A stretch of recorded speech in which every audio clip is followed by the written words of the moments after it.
Welcome to the Predictable Revenue Podcast, where frontline sales leaders teach you how to build and scale an outbound sales team.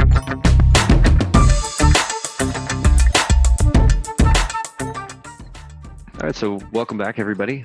We're here with our guest today. Actually, listened to the Terrence Kwok podcast using video, and emailed us because he wanted to share. So, Andrew, say hello. We've got Andrew Gazdecki from Bizness Apps, and today we're going to talk about how he and his company uses GIFs, or as he annoyingly refers to them as GIFs, in their outbound sales. No, they're GIFs. and are very successful with it. Yeah, well, thank you, both of you, for having me. I actually came across an email from Aaron that was specifically regarding standing out with video, and I shot him over a GIF. Is a correct pronunciation. And so a little background about me is my name is Andrew Gazdecki, and I'm the CEO and founder of a company called Bizness Apps. And we use GIFs in our sales emails, and we've been seeing some phenomenal results. So I shared that with Aaron, and here I am. So happy to share with you guys kind of how we're using GIFs, whichever one you call them. Just not spiffs. All right. So hey, rattle off a few metrics. You said you tripled demos and so on, like 2 or 3 of the. Right. So we actually started with video introductions. So when we first started all this, we started with, click this button, and it kind of was hey, my name is Sam, and I just want to put a face to a cold email. I'm really looking forward to speaking with you. But the problem with that was no one reads an email typically, and then no one clicks a link typically, and then definitely no one watches a video. So what we figured was, and the video was really short, it was like 20 seconds. So we just thought, why don't we just force them to watch it? And with a GIF, we began implementing them into our introduction emails, where we're just saying, hey, thanks for checking us out. We'd love to speak with you, schedule a demo. And so after implementing that, we've seen a 300% increase in cold email response rates.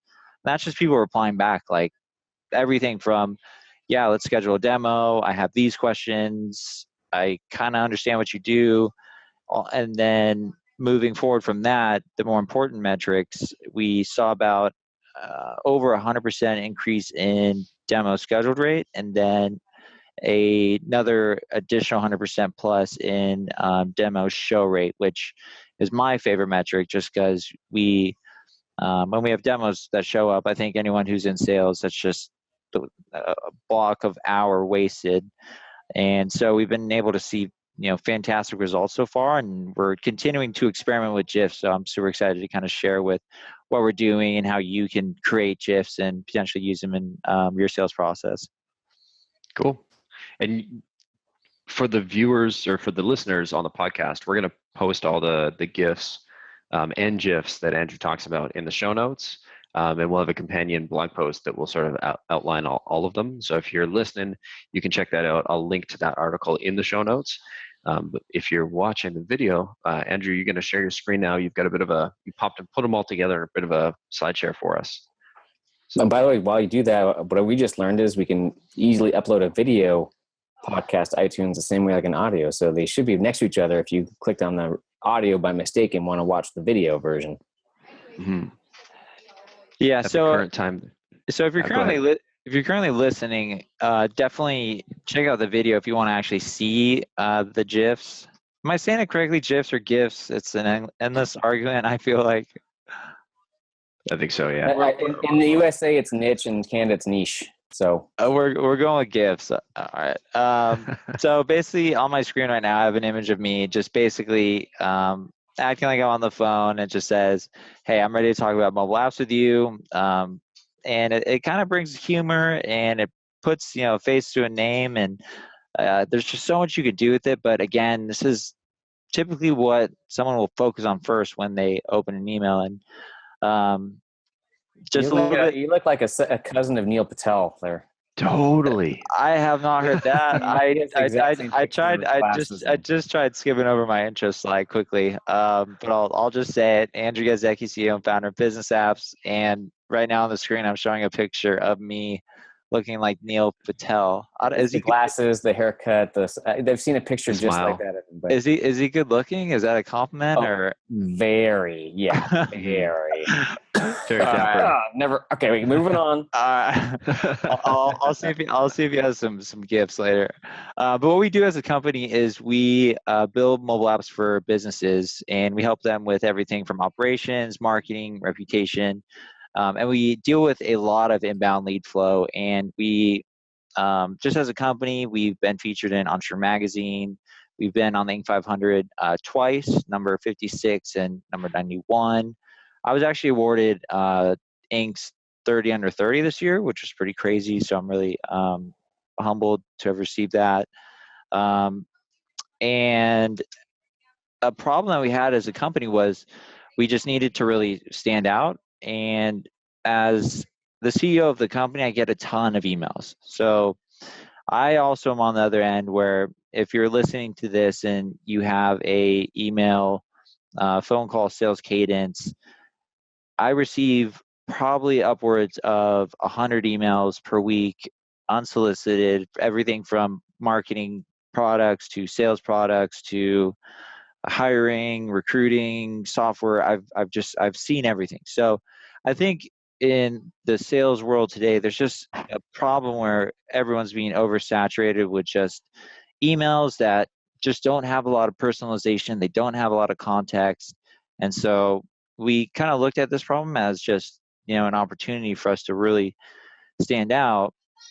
And so I'm going to start diving into the bad emails I've received. Is that cool with you guys? Yeah. All right. So if you're just listening and you're managing a sales team, this is an email I'm sure you're all familiar with. This is the breakup email. The title is "Should I Stay or Should I Go?" I'm sure, again, if you're managing an SDR team, you've seen this email. It has 3 options. I'm interested, I haven't had time, or I've fallen and can't get up. I've received this email maybe 1,000 times. And our company isn't innocent in terms of sending this type of email. It is effective, but what I don't like about it is I know it's templatized, it's not unique, and I think there's just been an explosion in terms of how SDRs utilize emails and also account executives and just sales in general, where emails are just starting to get templatized to the point where I can just copy and paste this email into Google and I know exactly where you got it from. And so when I see this, I immediately just go ignore. Another email I'm showing right now is titled "Does It Work?" And what I don't like about this email is it goes, "Andrew, you've had a lot to consider since our first meeting." I never had a meeting with this person.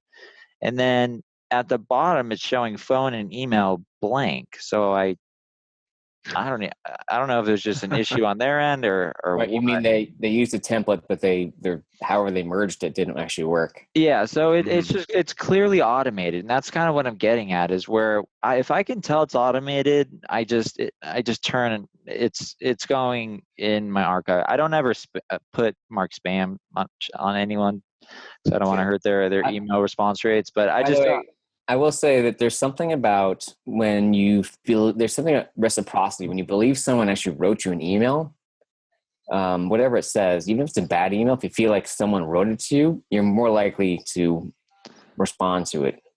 Yeah, I completely agree. If it feels like it's an email that's written to you, it doesn't feel like a sale email. It feels like they're reaching out because they have something specific to deliver to you. Like recently, I also received an email that was similar to, "Hey, I came across a few things on your website that I think you could optimize in terms of your lead conversion rate." Yeah, and of course he was lying, but he did say I could whip up something and just show you what I have, and I did respond to that. I said, "Sure, show me what you got." But that one I could tell was definitely you didn't look at my website, but it was kind of framed in a way that was semi-personalized. And then moving on to another email that is just atrocious is Slack at Business Apps. So we don't use Slack at Business Apps. So this one completely just goes in the archive bucket. The grammar's great. There's no spelling mistakes, so I'll definitely give. Why don't you read the first line or two as an example? Hi, Andrew. Given that Business Apps uses Slack, I thought it made sense to reach out. And then it just goes on to what they do and who do I talk to discuss this with. And again, we don't use Slack, so I don't know why they thought it made sense to reach out. And so that one definitely got ignored as well. And now I'm showing an example of a great email. So this was an email titled, "Hey, Andrew, it's Mark Hoag." And he's emailing me from a company called Twibble.io. And just listen to the detail around here. "Hey, Andrew, great to connect. Thanks. Funny, my wife and I were just in La Jolla last weekend. I think we probably walked past your office. What a great location. It's great to get back to my old stomping grounds. So here's my question. My wife stumbled across your technical content writer job opening." So right now he's pointing out, I don't even know if he really actually walked by my office, but he, I couldn't even tell if this was a sale email. And he had looked at basically job openings, and he said he shared it with some people, and then he goes into what he does. So basically, we have a very easy way for you to drop URLs and parse RSS feeds. And then he gives me a little tip about our RSS feed showing a 404 and how to fix that with his service. But it was just so personalized that I responded, I checked out his product, and I thought it was just a great way of just being, personal. And it has some what I like a lot now that I'm looking at this now is just the haha part. I know it's small, but it's just, he's being human. He's being, like he's trying to just have a normal conversation instead of just the templated emails that you receive on a daily basis. So I really enjoyed this email. I thought it was personalization to the max. I did respond. I did check out his product. Can't say if we're using it, but definitely this caught my attention out of hundreds of other emails. So again, just like when you know that it's written specifically for you, or it has just some context, or you have some sort of takeaway, like, oh, I didn't know our RSS feed could be optimized in this way. I'll hear you out at the very least. Mm-hmm. And then I like his no, I'm not, neither of us are looking for a job, haha, sort of little sidebar there. Yeah, that's what I'm saying. Like it's just that little bit of personalization. Like, he is reaching out to grow his business, but at the same time, he's making kind of that personal connection, showing a little bit of his personality. Mm-hmm. Is what I guess. And he found something on your site like that. That'd be really tough to automate. I mean, maybe you could pull that out of a list, but yeah, a little bit more challenging. Yeah, it's hard. It's hard to personalize at scale. But I mean, just little touches, I think, can just make an email go from a deal to the trash box. So just anything you can kind of do, even if it's just mutual connections, or if it's just I went to XYZ university. Just look me up on LinkedIn. Just look at some of the groups I follow. Just anything like that. Like, hey, I noticed you are super interested in demand generation. I saw you are a group member of this. So if you're using like a service like SalesLoft or Carb.io or any of like the reach out services, before you send the email, you can just kind of type it in, and that's kind of what we do when we can. But I want to tell you about another email that I thought was this is probably one of my favorite emails. So it's titled "Business Apps plus YP equals a happier Andrew." And he says, "Andrew, I understand that you have a great merchant processor, blah, blah, blah. Can I have some of your time?" And so what I say is I just say no. And just no. And the reason I say no, I wasn't trying to be a dick or anything like that. I usually just don't respond, but sometimes I'll respond when I feel it's being sent from a marketing automation tool like the ones I just listed, because I know if I respond, I pop out of their sales cadence, and then I'm not going to get the day 5 email and the day 7 email and the day 10 email and then the breakup email and then all the that. hippos. Yeah, and then I'm trying to stop the hippos. So I say no.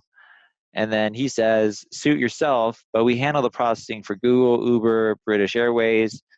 Have a great evening. And then I say no again. At this point, I was just kind of like, no. Then he says, have a mediocre evening. And then I say no again. And if you view this video, you'll see me just saying no, no, no.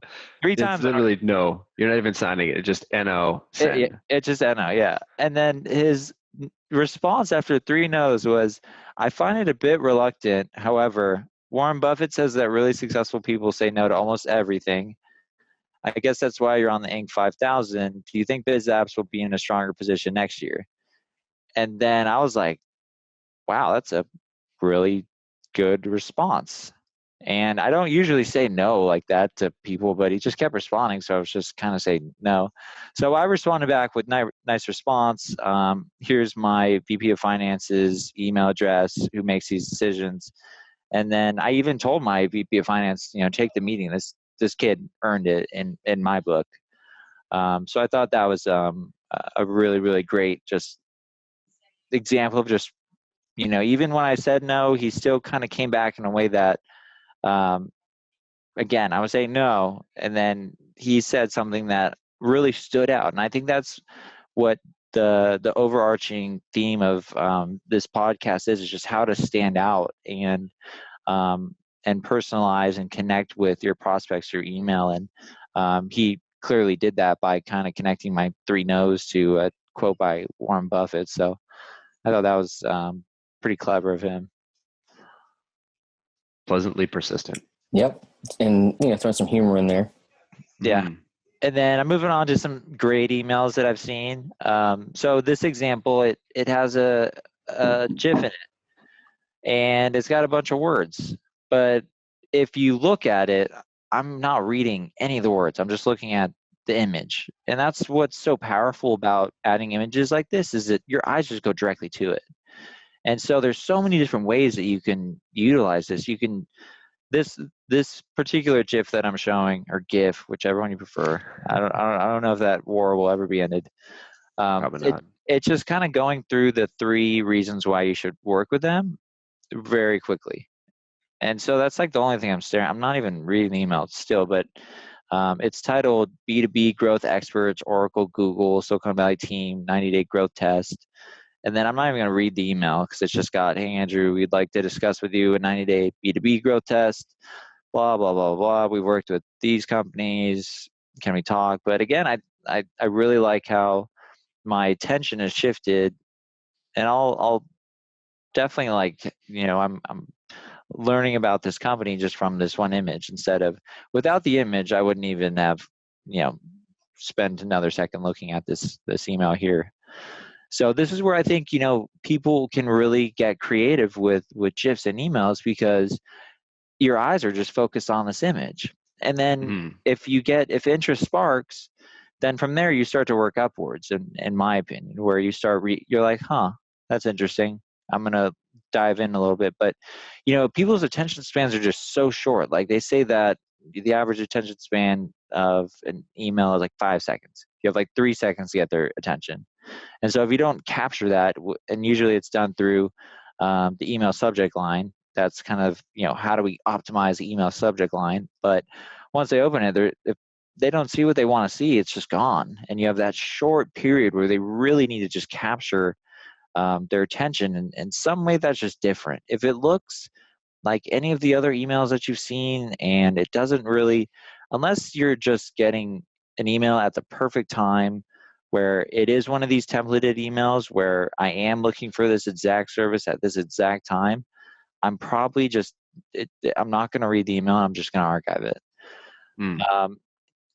And so this is how we're using GIFs, is basically we're discussing how we can help partner with you to essentially be your mobile app development extension of your agency or your marketing company. And it has a GIF in the middle that just says, hi, I'm Sam. I've helped thousands of people. I know a lot about apps. Let's talk. And as soon as we started implementing these, we really saw just a lot of people not only just responding to talk about our product, but just responding in general to just So we had like 3 categories of people. Like one that just basically signed up through our lead capture forms, having no idea what we do. And a lot of those people started responding, just being like, huh, okay, what do you guys do now? And I thought that was the most interesting. And then the people that were really interested and they had gone through our website, read everything, they would respond back with, I'm scheduling a demo with you right away. And that's where we saw the demo increase. And then the other bucket is the people who are they have a few questions, but they're trying you out. And again, when they're also, another thing in sales is, products, we have competition as a company. And so when someone is looking at our services, they're looking at not only our services, but probably, 4 or 5 other people. So there's another bucket where they're in the evaluation stage of the sales process. And with this GIF added, we're able to kind of capture just like, hey, yeah, I actually have like 5 questions, and then just list them out. And then from there, we have just a much higher chance of actually capturing that business, as opposed to them going to another company or just never engaging with us at all, because we didn't actually stand out. Nothing really captured their interest enough to really respond to any of the content that we sent. And so moving forward, these are some of our newer GIFs that we're testing. GIFs. One is showing me just basically, it's like a 360 view of me looking over a surfboard. I enjoy surfing. Since we're in San Diego, I feel like it's mandatory. Also, it's showing one of our sales reps. His name's Christian, and he is a big fan of basketball. And the idea here is really just as icebreakers. So there's just so many different ways that you can use GIFs or GIFs to either just, so when you talk to me after seeing this, you're probably going to be like, do you like surfing? Like, okay. I don't have the stats on these yet, but the general concept is with these GIFs, you can kind of break ice. You can kind of have, a little bit about the person that you're going to be speaking to. And it really helps, I think, the buyer, connect, when you add a face to a name, it has a lot of power and impact. Yeah, there's another dimension to it. But then when you also add a common interest, maybe someone, boom, yeah, like basketball. Hey, someone sends me an email titled adoption, which never happens. Or of course I'm gonna open it, or I don't know. Writing. Now I know how to get you to read my emails. Yeah. Unfortunately, if I see the name, then I. But so, good question. Auto forward. One quick tip you said is you got to keep the GIF. I'm going to go with the GIFs. GIF size under 5 megabytes to avoid getting sort of, like blocked or flagged. And then how do you make these? Yeah, that's a good question. Okay. I mean, obviously I could Google how to make a GIF, but there's a lot of crap that comes up. How do you do yours? I guess what's the short and sweet version? Yeah. So on this next slide that I'm showing, I'm diving into that a little bit more. So just some tips to remember to take away is definitely try to keep them under 2 megabytes. 5 megabytes is kind of pushing it. 1 megabytes, that's definitely where you want to be at. Great way to introduce yourself. You can add humor if you have humor in your brand. Again, great way to just basically, find some common ground before you start talking sales. Take 5 to know 5. You almost get to do it in, 20 seconds with, a GIF that maybe connects the dots with 2 people that like basketball or sports, or again, you can get really creative here. And then the way that we make GIFs is we use either Photoshop, or there's a service called easygif.com. So if you want to test this out, what you can do is you can just film yourself waving. You just said easy GIF versus easy GIF. I'm just gonna point out. And then you gotta nail the niche and not deviate from focused on your. I say GIF. Yeah. So we're going GIF. All right, easy GIF. I don't even remember what you do. It's like you're all confused. You're trying to make me like learn a new language right now. So I'm going to make it really difficult for you the whole interview. Yeah. So what I recommend is if you use Photoshop, there's tutorials online. Basically what you do is you just import the video into a bunch of frames, and then you size it down, and that's where you can get some really high quality GIFs. But if you want to just test this out, Easy GIF is something that we came across, and you can just film something on your iPhone really quick, upload a short video. It can take videos up to like 100 megabytes or something like that. And then it allows you to like add text. It allows you to resize. If you have a video that's like 60 seconds, you can narrow it down to maybe like just the, starts at second 10, ends at second 20. And then after you make a GIF, you definitely want to test. And I would recommend testing slowly as well, because we did go through a couple iterations until we finally found something that started working. And we're still testing, just because there's so much cool stuff you can do with these sort of images. And depending on what your sales process is like, whether it's showing your product, or maybe you do a short screencast of your product and you upload that video to Easy GIF, and you show them just how easy it is to solve whatever sort of problem that they have. That could be a great way to introduce your product. If you want to introduce you as a sales rep and personalize your emails a bit more to stand out, that's another way to do it, where you just film yourself doing I really like the humor aspect, or the personality aspect, or adding in just a little bit about yourself, like who you are, like who am I going to be talking to? Because when you're scheduling a demo with someone, you have no freaking idea who the dude is, or girl, and and that's fine, but it just adds this layer of personalization. I think just understanding who you're speaking to, and it doesn't feel as awkward. It's like, that as soon as you get on the call, typically from what we've been seeing, it's the first thing they talk about. Like, oh yeah, that GIF was cool. Like, how'd you do that? Anyways, then you go into the call, or kind of lead into with Christians. It's like, yeah, and we've been just testing this out. And then maybe they'll mention like, do you like basketball? And it's like, yeah, I like basketball. And the prospect is breaking the ice rather than you breaking the ice. And you're not talking about the weather. You're not talking about like, oh my God, it's Friday. So there's just so much you can do, but it's all about testing, because every market's different, every type. If you're selling to like the C-suite, or you're selling to VPs, obviously you want to be a little bit more professional. If I go back to my videos, I have like me with a surfboard, and one of our sales reps shooting hoops, but we sell to agencies and creative directors and people that don't necessarily run a public company. So maybe it needs to be a little bit more professional, so it needs to reflect your brand accordingly. And just test A B C D E F G tests. And I think, speaking of tests, I think you've got some metrics for us here. But before you move on to that page, I'm curious. You said specifically make sure the image is 2 megs, ideally 1 meg. How did you figure that out? Or like, what's the significance there? There's really no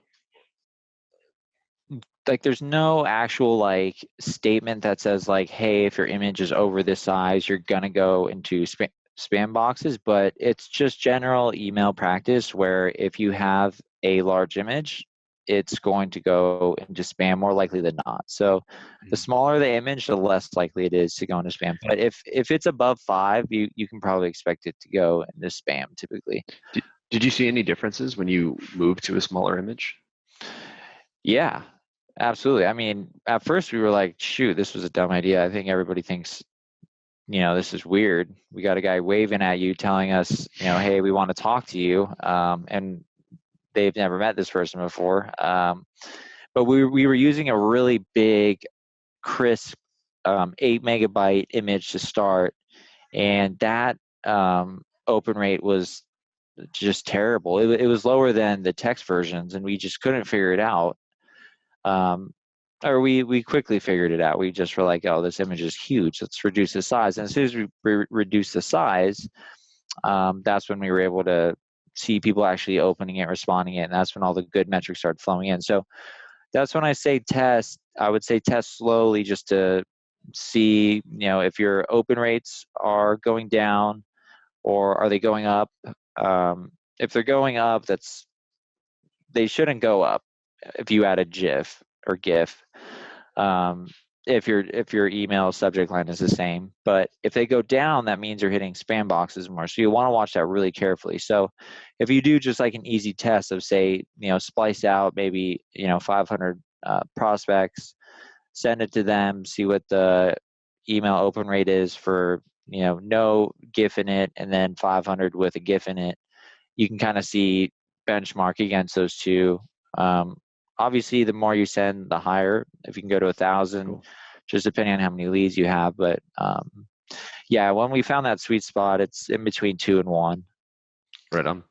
And you've got some metrics on the impact these GIFs have had on your campaigns here. Yeah, so we've just been killing it with GIFs. 300% increase in just cold email response rate. So this is just people, again, just replying to our emails. And a lot of times people just, our sales cycle is very quick. It's under a month. So we have basically, it's very important for our company to, in our sales process to, and really any sales process to speed up or increase sales velocity. And so by seeing an increase in cold email response rate, we've been able to talk to more customers, whether it's through setting up a scheduled demo or just a quick phone call or just answering questions they have that they type out over email.